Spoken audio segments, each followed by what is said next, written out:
Hello बच्चों, कैसे हैं आप लोग सब। आज आप लोग हमें देख रहे हैं हमारी ये जो इंटरव्यू लाइनअप की सीरीज थी, जिसमें आपने पहला एडिशन हमारा देख लिया किशन सर के साथ। तो आज हम लोग और भी बड़े सेलिब्रिटी एजुकेटर्स को हमारे साथ लेके आ रहे हैं। इस पूरी सीरीज में इंटरमीडिएट के हर एक एजुकेटर से मैंने आपको बोला था 3 सेट ऑफ क्वेश्चंस पूछेंगे जो बच्चों के दिमाग में सबसे ज्यादा चल रहा है। तो भैया, मैं तो बस इतना बोलूंगा एक्सपीरियंस के मामले में, एंड बोलते हैं ना कि किसी का जो फर्स्ट स्टेप लेना होता है टुवर्ड्स एजुकेशन, अगर सीए इंडस्ट्री में अरविंद सर से ज्यादा कोई एक्सपीरियंस से मैं आज तक कभी फेस टू फेस तो मिला नहीं। तो आज मेरा ये बोलता ना, मैं एक लक होता है आदमी का, सौभाग्य है कि आज मैं सर के साथ यहां पर स्क्रीन शेयर कर रहा हूं।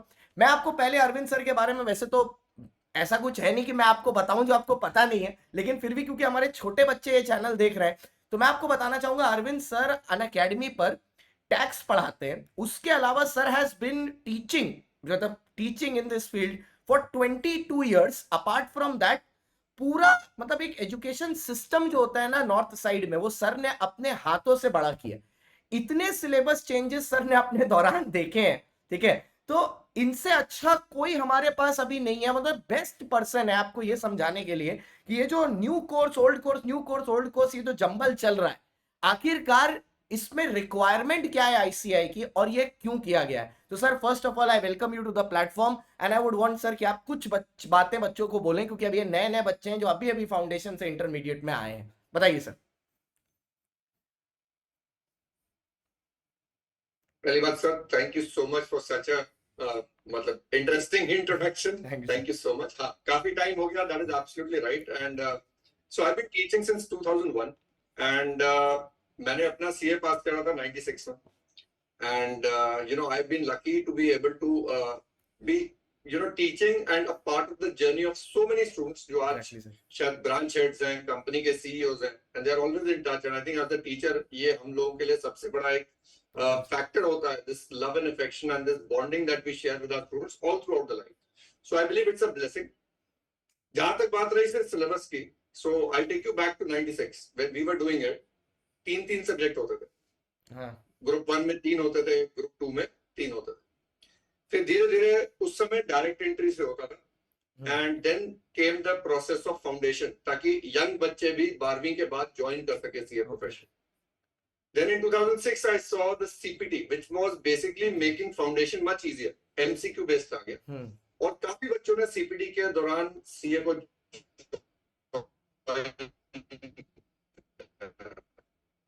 Okay. then they changed it to CA intermediate. Now we are back to CA intermediate with 3 subjects. So I think वो जर्नी complete हो गया। ये चेंज क्यों आया और इस चेंज का क्या इफेक्ट है? सो मैं अपना ओपिनियन देता हूं कि हुआ क्या, ऐसा मुझे लगता है, I think we all experience that CPT के जरिए बहुत सारे ऐसे बच्चे आ गए, इतना लेवल शायद सिंपल हो गया था कि a lot of people could become part of this fraternity.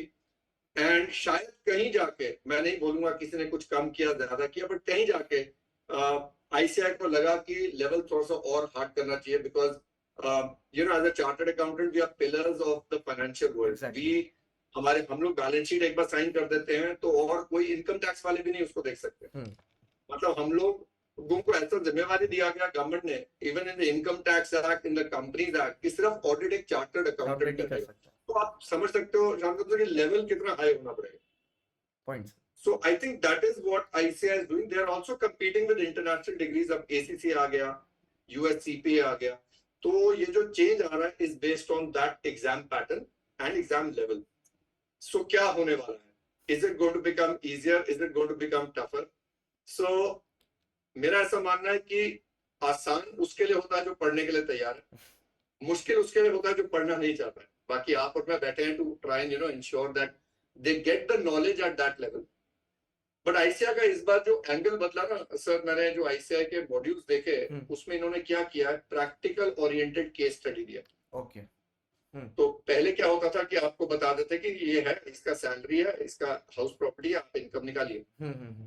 अभी ऐसा नहीं हो रहा। अभी बोलेंगे कि Tuli sir has been teaching for so many years, Chandigarh में उनका इंस्टीट्यूट है, अन अकेडमी पे पढ़ा रहे हैं, उसके बाद उनका हाउस प्रॉपर्टी है जो किराए पे चढ़ाया हुआ है, फिर शुरू हो जाएंगे उनकी वाइफ है जो कुकिंग क्लासेस लेती है एंड सो ऑन, फिर उनका बेटा है वो लॉयर हो गया, so, मतलब ऐसा पूरा एक कहानी बना देंगे। फिर उसका दोस्त है जो सीए है, उसने अपना प्रैक्टिस शुरू करा, and that's a 1.5 to 2 pages का केस स्टडी क्वेश्चन बनाया। सर उसके बाद उन्होंने एमसीक्यू शुरू करे, फिल इन द ब्लैंक शुरू करे, एंड यहां तक कि आईसीआई ने क्रॉसवर्ड पजल दिया इस बार। अच्छा, so which is very interesting.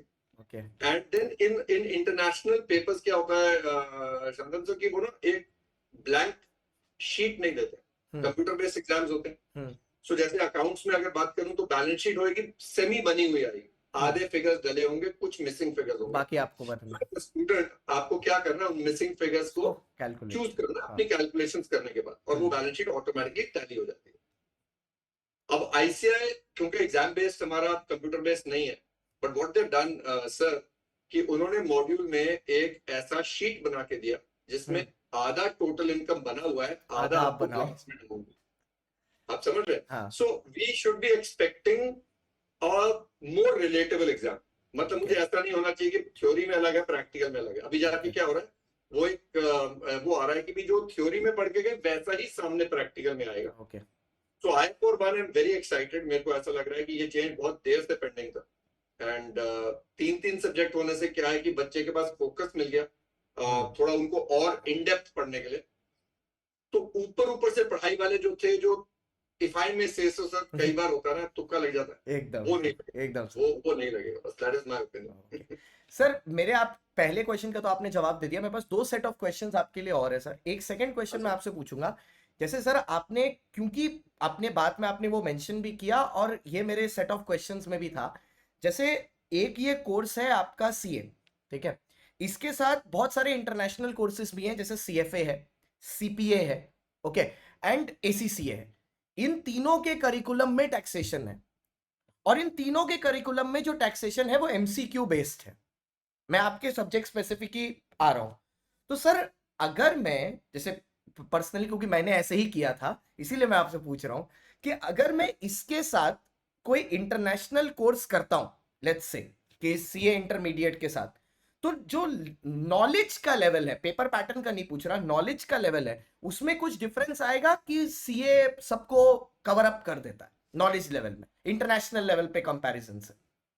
शांत, very simple, I always say there are 2 kinds of laws. एक ऊपर वाले का बनाया लॉ, वो यूनिवर्सली सारी दुनिया में सेम रहेगा। Laws of physics will remain the same across the world, laws of biology will remain the same. मतलब हार्ट अगर यहाँ है तो यही है। तो किसी बंदे ने इंडिया में डॉक्टरी करी या यूएस से करी, वो degree is equally valid everywhere. However the legal world, that is the CA, the lawyers, क्या होता है, हम लोग किताबें पढ़ रहे हैं। So the books we are reading are written by the Indian Parliament. So income tax law India का, इनकम टैक्स लॉ यूके का, इनकम टैक्स लॉ यूएस का, सब अलग है। Okay, so book that we are reading is the Income Tax Act of India. The ACCA will read the Income Tax Act of UK, and the CPA will read the Income Tax Act of US. वो तीनों अलग किताबें, बिल्कुल completely different law. हाँ, फायदा क्या होता है कि लेवल ऑफ दिमाग इतना मैच्योर कर देता है ये प्रोसेस ऑफ सीए कि आप कोई भी किताब बाद में पढ़ सकते हैं। Fine. Now coming to the problem की एज एन इंडियन सीए मुझे क्या करना चाहिए या क्या मुझे इक्विवेलेंट मिल जाएगा, तो इसमें ये बात है कि अगर आप इंडियन सीए पूरा कर लेते हो तो एसीसीए के 13 पेपर्स में से 9 आपको देने ही नहीं पड़ते, आपको सिर्फ 4 पेपर देते, which is the final level. CPA होती ही ग्रेजुएशन के बाद, you need 16 years of education, और उसमें है 4 पेपर सिर्फ। So do I need to do ACCA, do I need to do CPA along with CA? In my view not needed, because तीनों एक ही चीज कर रहे हैं बेसिकली। तीनों आपको एक चार्टर्ड अकाउंटेंट बना रहे हैं। हाँ, अगर आप मल्टीनेशनल कंपनीज के लिए ऑडिट करेंगे या आपको यूएस जाके सेटल होना है, तो शायद आपको वो एक एडिशनल डिग्री फायदे में रहेगी। That is probably the course. Perfect sir. अब हर पेपर में 30 मार्क्स के एमसीक्यू है, पहले कुछ पेपर्स में थे, ठीक है, अब सब पेपर में है। टैक्सेशन को पहले भी ये चीज मिली थी कि उसमें 30 मार्क्स के एमसीक्यू थे। सर आपके टैक्सेशन में डायरेक्ट और इनडायरेक्ट दोनों मिला के एक ही पेपर में आते हैं, ठीक है, बट ऑब्वियसली ये मेरा पर्सनल एक्सपीरियंस, ये मेरे को पता है ये चीज कि डायरेक्ट का सिलेबस इनडायरेक्ट से, मतलब वो ऐसा है, वो एक पेपर 200 नंबर का होना चाहिए डायरेक्ट टैक्स, उसका सिलेबस आपने ये बात बोल दी है। इतना बड़ा है वो। तो सर ये कॉम्प्रिहेंसिवली कवर करने के लिए बच्चे को क्या करना चाहिए? मतलब is it a theory, is it a practical paper, और it's a combination of both? तो सीधी सी बात है, I think you hit the nail on the head. ये एक इमोशनल पॉइंट भी है। मुझे ऐसा लगता है कि आईसीएआई ने इनकम टैक्स और आईडीटी को एक सब्जेक्ट बना के थोड़ा ज्यादती करा, जाती करती है। क्योंकि this is bread and butter. This is एक चार्टर्ड अकाउंटेंट के दो हथियार है, एक कंपनीज एक्ट है। कंपनीज एक्ट से आपका लॉ का सब्जेक्ट आता है पूरा, मोस्टली उसमें कंपनीज एक्ट। उससे आपका अकाउंट्स का सब्जेक्ट आता है जो शेड्यूल 3 है, भाई आप खाते कैसे रखेंगे। और कंपनीज एक्ट से तीसरा सब्जेक्ट आता है ऑडिटिंग, कि आप उसको ऑडिट कैसे करेंगे। So one companies act gives you three subjects in CA, because that is the basic bread and butter of a chartered accountant. And the other is income tax and GST. तो मेरे हिसाब से ये 5 तो subject अलग होने चाहिए थे, but I think because of some उनको 6 ही रखने थे। कॉस्टिंग उनको मेन चाहिए, क्योंकि कॉस्टिंग फाइनल से हटा रही है, और फाइनल में इनकम टैक्स और जीएसटी अलग अलग 100 नंबर का है, और फिर उनको एफएम भी इंटर में डालना था। तो in my view it could have been FM की जगह वो जीएसटी डाल देते और एफएम फाइनल पे आ जाता। So GST and FM could have been one subject, और इनकम टैक्स पर चलिए अभी नहीं है। अब जो 50 नंबर का इनकम टैक्स है सर, वो बिल्कुल आपकी बात सही है, वो है 150 नंबर। और इनकम टैक्स पहली बार बच्चा पढ़ेगा, और आप आई थिंक आइंस्टाइन ने भी यह बात बोली थी, सबसे कॉम्प्लिकेटेड एक्ट है। अब उसको सिंप्लीफाई करने के लिए बच्चा सोचता है कि मैं 3 महीने में उसको समझ भी लूंगा, एब्जॉर्ब भी कर लूंगा, याद भी कर लूंगा, तो नहीं होने वाला। So I personally spend 5 months doing it, क्योंकि उसमें मेरे को उनको ना सिर्फ समझाना है, मेरे को देखो, एक होता है टीचर सॉल्व कर रहा है question, which is the easiest thing to do, मुझे तो आता ही है। हाँ। तो मैं आपको सॉल्व करके दिखाऊंगा धीरे धीरे, तो आपको समझ में आ जाएगा। पर मुझे आपको केपेबल बनाना है कि आप खुद सॉल्व करो बिना मेरी हेल्प के, उसमें टाइम लगता है sir. And then law has to be memorised, you have to उसको याद भी करना है। सो आई do not take more than 1.5 hour session a day for income tax, क्योंकि धीरे धीरे लिटिल बाय लिटिल एब्जॉर्प्शन आता है सर। आपने आज पढ़ा, कल उसको दोबारा पढ़ोगे, तीसरा पढ़ोगे, तो 5 महीने लगते हैं। तो I take 5 months on income tax. GST बहुत छोटा है सर, 50 नंबर का है, पर वो छोटा एक्ट है, उसको समझने में भी इतना टाइम नहीं लगता। तो दैट टेक्स अप्रोक्सीमेटली 2 months। तो वो हम साइमल्टेनियसली कर देते हैं। तो while income tax is going on, GST में साथ साथ करवाता हूँ, बिकॉज उसमें टाइम भी कम लगता है। बट जीएसटी में शुरू तब कराता हूं जब एक बार ब्रेन थोड़ा मेच्योर हो जाता है to absorb difficult taxation, language, concepts वगैरह। तो मेहनत बच्चों को करने के लिए एक बार आई ऑलवेज बिलीव डिटेल में करना है, बैराक पढ़ना है, और उसके बाद उसको हम समराइज करते हैं chart forms, because your memory is in the form of chart sir. आपको कभी भी टेक्स्ट याद नहीं आता मेमोरी में, आपको फोटोज याद। Exactly. So I have summarized all the law that I do in charts. तो आपको चार्ट्स के थ्रू वो रिवाइज हो रहा है, तो पूरा सिस्टम बना हुआ है। मतलब बच्चों बड़ा कितना भी हो, अरविंद सर रेडी हैं अपने मटेरियल के साथ, अपनी कहानियों के साथ, ठीक है? क्योंकि टैक्स पे भैया कहानियां बहुत बनती हैं, ठीक है? ये बात सही है, कौन सी कहानी कहाँ जाके शुरू होती, कहाँ खत्म होती। लेकिन एक चीज है, मैं आपको पर्सनली ना, आपको ये पता है थोड़ा, मैं जो बच्चे देख रहे हैं आपको पता है इस सब्जेक्ट की तरफ मैं थोड़ा बायस्ड हूँ, बट मैं आपको एक्चुअली ये बताता हूँ, ये सब्जेक्ट ब्यूटी है। मतलब पूरे सीए कोर्स की ना, पूरे करिकुलम की सबसे बेहतरीन सब्जेक्ट है ये, क्योंकि इसमें अगर आप सही डायरेक्शन से देखो ना, सही आदमी आपका हाथ सही टाइम पर पकड़ ले, तो ये सब्जेक्ट आपको दुनिया दिखा सकता है। और सिर्फ पहले नहीं, कोर्स के दौरान नहीं, बाद में भी पैसे बहुत अच्छे कमा के दे सकता है। क्योंकि किसी महान आदमी ने कहा है, सीए जितना पैसा बचाता है दूसरे के लिए, उतना ही पैसा कमाता है खुद के लिए। एकदम सीधी सी बात है। तो या तो आप टैक्स बचाओ।